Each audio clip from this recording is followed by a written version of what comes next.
पतंजलि के बहुत सारे प्रोडक्ट्स सब स्टैंडर्ड यानी घटिया कैटेगरी में रखे गए हैं। फास्टेस्ट ग्रोइंग एफएमसीजी कंपनी बनी। बहुत एग्रेसिवली एड्स में अपने प्रोडक्ट के बारे में झूठ बोलते थे। जिस कंपनी का एक ना एक प्रोडक्ट तो हर घर में इस्तेमाल होता है, उनका प्रोडक्ट उससे बिल्कुल उल्टा ही निकलता है और उन केमिकल से कैंसर होता है ऐसा दावा भी करते हैं। और आज वो इंसान सुप्रीम कोर्ट के कटघरे में खड़ा हुआ है।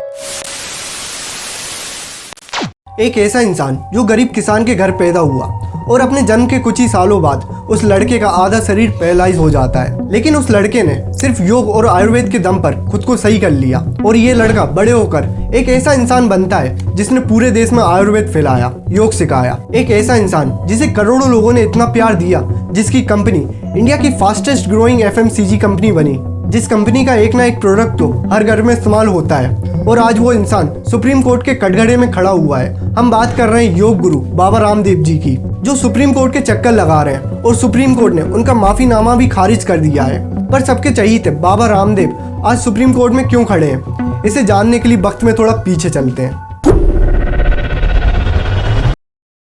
बाबा रामदेव का असली नाम रामकिशन है, जिन्होंने योग से अपने पूरे शरीर को पैरालिसिस से ठीक करा और स्कूल छोड़ने के बाद गुरुकुल ज्वाइन किया। वहाँ पर उनकी मुलाकात बालकिशन नाम के एक लड़के से हुई, जो नेपाल से अपनी फैमिली के साथ आया हुआ था। इन दोनों में बहुत अच्छी दोस्ती होती है और आगे चलकर ये एक ट्रस्ट बनाते हैं, दिव्य योग मंदिर। इस ट्रस्ट का काम था लोगों को योग और आयुर्वेद का ज्ञान देना। आयुर्वेद का डिपार्टमेंट बालकृष्ण देखते थे और योग का बाबा रामदेव। बाबा रामदेव बहुत सारे योगा कैंप्स ऑर्गेनाइज करते थे और उनके ये कैंप्स बहुत ज़्यादा फेमस भी होते थे, बट अभी भी ज़्यादा लोग उन्हें नहीं जानते थे। लेकिन साल 2000 में ये सब बदलने वाला था। इस टाइम बहुत सारे रिलीजियस टीवी चैनल्स शुरू हुए और बाबा रामदेव ने संस्कार चैनल पर सुबह का शो खरीद लिया और धीरे धीरे मानो पूरा देश उनके साथ उठकर योगा करने लगा। बाबा रामदेव के इस स्टेप से उनकी ट्रस्ट दिव्य योग मंदिर को बहुत ज़्यादा फायदा हुआ और लोग उनके पास आकर योग सीखने लगे और आयुर्वेद की दवाइयाँ लेने लगे। और अब बाबा रामदेव बहुत फेमस हो चुके थे, सेलिब्रिटीज उनसे मिलने लगे, पॉलिटिशियंस उनसे योग सीख रहे थे। और 2006 में आचार्य बालकृष्ण और बाबा रामदेव एक साथ मिलकर एक कंपनी स्टार्ट करते हैं, पतंजलि आयुर्वेद। पतंजलि ने 6 सालों तक सिर्फ आयुर्वेदिक मेडिसिन ही बेची। 2012 में उन्होंने एफएमसीजी सेक्टर में जाने का सोचा और धीरे धीरे तेल, साबुन, शैम्पू, टूथपेस्ट, क्रीम ऑलमोस्ट सारे प्रोडक्ट बनाने लगे। 2011-12 में पतंजलि का रेवेन्यू 450 करोड़ का था और 2016-17 तक उनका रेवेन्यू 10,000 करोड़ से भी ज़्यादा का हो चुका था। बाबा रामदेव हमेशा से न्यूज़ में रहना चाहते थे और इस टाइम ऑलमोस्ट हर जगह बाबा रामदेव के बारे में ही चर्चा होती थी। कभी न्यूज़ चैनल्स में जाना, कभी इंटरव्यू करना, सेलिब्रिटीज़ के साथ योगा करना, ये सब तरीके वो आजमाते थे। बट उनका सबसे ताकतवर तरीका था एड्स। बाबा रामदेव बहुत एग्रेसिवली एड्स में अपने प्रोडक्ट के बारे में झूठ बोलते थे और हर 10 में से 4 एड्स पतंजलि के होते थे। लेकिन जो दावा अपने प्रोडक्ट के बारे में बाबा रामदेव करते हैं, उनका प्रोडक्ट उससे बिल्कुल उल्टा ही निकलता है। शुद्ध देसी घी में मिलावट मिलाई जाती है। टेस्ट करने पर पता चलता है कि बीमारियों को ठीक करने वाला पतंजलि आंवला जूस पीने के लायक ही नहीं है। बाबा रामदेव अपने पतंजलि टूथपेस्ट दंत कांति को नेचुरल बोलते हैं, बट उसी टूथपेस्ट के इंग्रेडिएंट में प्रिजर्वेटिव्स मिले हुए हैं। पतंजलि कच्ची घानी सरसों के तेल के 5 में से 5 सैंपल्स फेल हो जाते हैं। पतंजलि केश कांति तेल के साथ भी यही हुआ। पतंजलि के बहुत सारे प्रोडक्ट्स सब स्टैंडर्ड यानी घटिया कैटेगरी में रखे गए हैं और बाबा रामदेव न सिर्फ अपने प्रोडक्ट्स को बहुत अच्छा बताते हैं, बल्कि दूसरी कंपनियों के प्रोडक्ट्स में केमिकल मिला हुआ है और उन केमिकल से कैंसर होता है ऐसा दावा भी करते हैं। ASCI के अकॉर्डिंग पतंजलि के 1 या 2 नहीं बल्कि 29 एड्स पर मिसलीडिंग इन्फॉर्मेशन फैलाने का आरोप है, जिनमें से कुछ एड्स में तो बाबा रामदेव ने उन बीमारियों को खत्म करने का दावा करा है जिनका अभी तक कोई इलाज भी नहीं मिला। ठीक ऐसे ही 2019 में जब डेंगू के मरीज बढ़ते जा रहे थे, तब बाबा रामदेव ने डेंगू नीलवटी लॉन्च करी और ये दावा कर रहे थे कि इससे डेंगू खत्म हो जाएगा, जबकि डेंगू का अभी तक कोई भी स्पेसिफिक इलाज नहीं मिला। बाबा रामदेव का एक बेसिक फॉर्मूला है, पहले वो डॉक्टर्स को किसी एक बीमारी का इलाज न कर पाने की वजह से ब्लेम करते हैं, एलोपैथी के खिलाफ माहौल बनाते हैं, आयुर्वेदिक जड़ी बूटियों की बहुत तारीफ करते हैं और धीरे से उस बीमारी की एक दवाई लॉन्च कर देते हैं। लेकिन हद तो तब पार हो जाती है जब 2020 में कोविड के टाइम, जब हर दिन लाखों लोग कोरोना से अपनी जान गंवा रहे थे, तब बाबा रामदेव ने अपनी फर्जी दवाई कोरोनिल किट लॉन्च कर दी। जब लोग मर रहे होते हैं ना, तो उनकी आखिरी उम्मीद हॉस्पिटल होती है, लेकिन उस टाइम पर हॉस्पिटल में जाने के बाद भी लोग मर रहे थे। लोगों की आखिरी उम्मीद भी खत्म हो चुकी थी।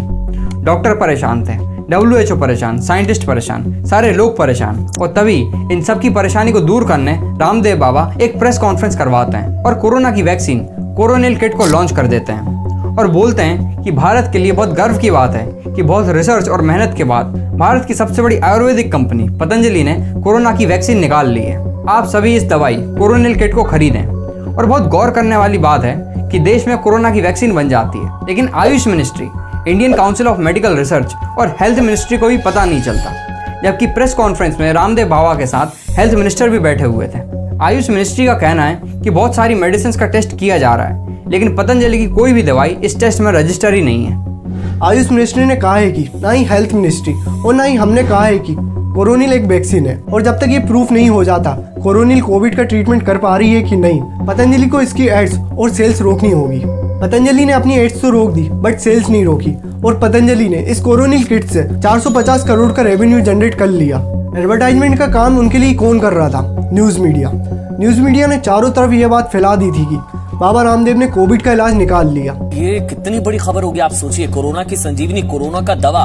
उन्होंने कोरोना को मात देने के लिए आयुर्वेदिक दवा बनाने की घोषणा कर दी है। पूरी दुनिया के तमाम डॉक्टर्स लगे हुए हैं, कोई नहीं खोज पा रहा। हमारे यहाँ आयुर्वेद का कमाल देखिए। सुबह से लेकर शाम तक सिर्फ कोरोनिल ही दिखाई जा रही थी। कोरोनिल का ट्रायल निम्स में हुआ था, वो भी सिर्फ 100 लोगों पर, जो कि ऑलरेडी एसिम्प्टोमेटिक थे। मतलब ये लोग तो बिना दवाई के भी ठीक हो जाते। और निम्स के चेयरमैन ने कहा कि ये रिसर्च पतंजलि ने स्पॉन्सर की थी, इससे हमारा कोई लेना देना नहीं है। जब कोरोनिल की जांच करी गई तो पता चला कि ये सिर्फ एक इम्यूनिटी बूस्टर का काम करती है, इससे कोविड ठीक नहीं हो सकता। और जैसे ये न्यूज़ बाहर आती है, आचार्य बालकृष्ण ने कहा कि हम भी तो यही बोल रहे थे कि एक इम्यूनिटी बूस्टर है। हमने कब कहा कि ये कोरोना की वैक्सीन है?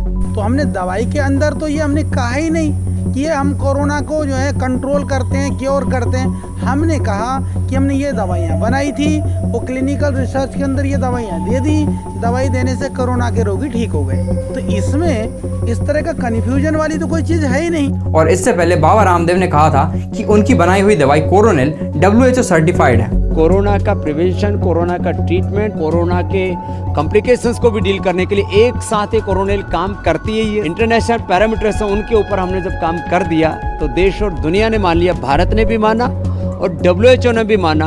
लेकिन WHO ने इस बात से डिनाई कर दिया और अब ये लोग अपनी सारी बातों से पलटने लगे। और हरियाणा गवर्नमेंट ने 1 लाख कोरोनिल किट फ्री में बांटी। 2022 में इंडियन मेडिकल एसोसिएशन ने पतंजलि के मिसलीडिंग एडवर्टाइजमेंट्स के खिलाफ पिटीशन डाली और नवंबर 2023 से इस पर कार्रवाई शुरू हुई। सुप्रीम कोर्ट ने कहा था कि अब से अगर ऐसी एडवर्टाइजमेंट करी तो हर प्रोडक्ट पर 1-1 करोड़ का जुर्माना लगा देंगे। लेकिन दिसंबर 2023 को पतंजलि ने एक और ऐसी एडवर्टाइजमेंट निकाली और सुप्रीम कोर्ट के ऑर्डर्स को तोड़ दिया। फिर सुप्रीम कोर्ट ने आचार्य बालकृष्ण से माफीनामा मांगा, लेकिन उन्होंने इसका जवाब भी नहीं दिया। जब उनसे ये बाद में पूछा गया तो उन्होंने बोला कि हमें ये पता ही नहीं चला, और उसके बाद जो माफीनामा उन्होंने भेजा वो सुप्रीम कोर्ट ने एक्सेप्ट नहीं किया और अभी आगे की कार्रवाई होगी। योग करने से शरीर स्वस्थ रहता है, ताकतवर बनता है, लेकिन ये बिल्कुल भी जरूरी नहीं है कि योग करने से सच बोलने की ताकत भी आ जाए। अगर ऐसा होता तो पतंजलि इतने सारे झूठ नहीं बोलती। सुप्रीम कोर्ट ने पतंजलि के हर एक प्रोडक्ट पर 1-1 करोड़ का जुर्माना लगाने की वार्निंग दी, सजा नहीं दी। लेकिन पतंजलि के अगेंस्ट तो बहुत सारे सबूत भी थे। और फहद शाह, जो कश्मीर वाला के एडिटर हैं, उन्हें बिना किसी सबूत के 21 महीनों के लिए जेल में डाल दिया। इनके ऊपर 4 केस लगाए गए थे और एक भी साबित नहीं हुआ और उन्हें बेल लेते लेते 21 महीने लग गए। एक तरफ पतंजलि ने फर्जी वैक्सीन निकाली, फर्जी दवाइयाँ बेची, फर्जी एडवर्टाइजमेंट करे, लेकिन अभी तक कोई भी खास एक्शन नहीं लिया गया। लेकिन जब एक पत्रकार अपना काम अच्छे से करता है तो उसे फर्जी केस में फंसा दिया जाता है। ये फर्क नहीं पड़ता कि आप क्या क्राइम करते हैं या क्या गलतियाँ करते हैं, फर्क सिर्फ इसका पड़ता है कि आप हो कौन। अगर आपके पॉलिटिशियंस और सेलिब्रिटीज़ के साथ अच्छे खासे संबंध हैं तो आप पर थोड़ी नरमी बरती जाएगी।